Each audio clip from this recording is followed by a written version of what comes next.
શૌનક વગેરે 88,000 ઋષિ મુનિઓ બેઠા છે અને સૂત પુરાણીને પ્રશ્ન પૂછે છે અને સૂત પુરાણી જે જવાબ આપે છે. આ કથા ક્યાં થઈ છે? પહેલા દિવસે કહ્યું હતું. આ કથા ક્યાં ચાલે છે? ગંગા કાલિંદી સંગમે પ્રયાગમાં. ક્યાં ચાલે છે? યાદ રાખો.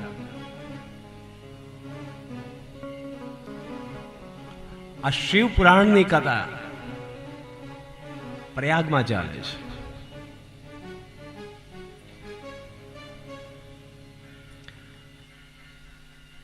અને કહ્યું, શું કહ્યું? ધન્યસ્ત્વમ. કથા સાંભળનાર ખરેખર ધન્ય છે, કથા કહેનાર ખરેખર ધન્ય છે, ભાગ્યશાળી છે. શ્રાવિતેયમ કથાસ્માકમ મહદ્ભુતા ભક્તિવર્ધિની.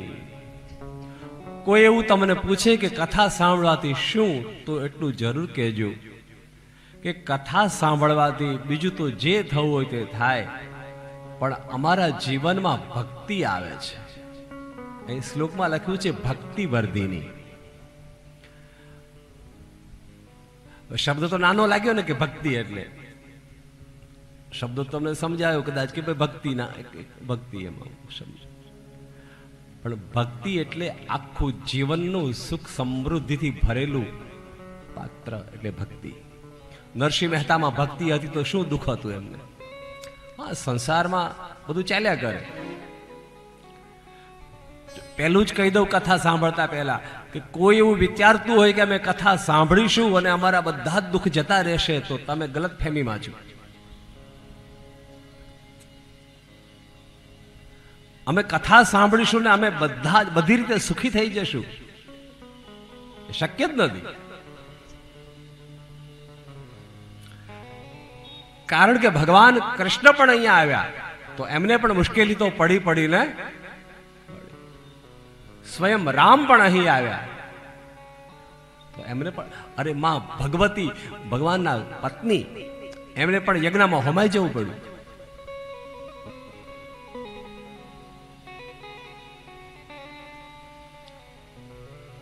એટલે સાવધાન રહેજો. એવું ના માની બેસતા કે અહીંયા આવીશું એટલે આમ બધું. હા, ભગવાનની કૃપા થાય અને એ બધું સરળ બની જાય, એ બધું સરળ બની જાય. ભગવત કૃપા દ્વારા તમારું જે દુઃખ છે એ દુઃખ સરળ બનતું જાય, તમને કષ્ટ ના આપે. અને એટલે જ કહીએ છીએ ને, ભગવાન ભોળાનાથ મારાને તમારા કષ્ટને દૂર કરે. કષ્ટ જે પીડા ભોગવવી પડે એ ઓછી થઈ જાય, કટાઈ જાય. અને હા, જો ભક્તિ પ્રબળ કરશો તો 100%ની વાત છે, એ તમામ દુઃખ જતા રહેશે. પણ આપણે પ્રબળ ભક્તિ કરી શકતા નથી, આપણે વિશેષ સાધનાઓ કરી શકતા નથી, વિશેષ કંઈ છોડી શકતા નથી. સંસારમાં જ્યાં સુધી છો ત્યાં સુધી દુઃખ તો રહેશે ને. કારણ કે સંસાર જ એનું નામ. એક જેવું પૂરું થયું એટલે બીજું દુઃખ શરૂ થયું.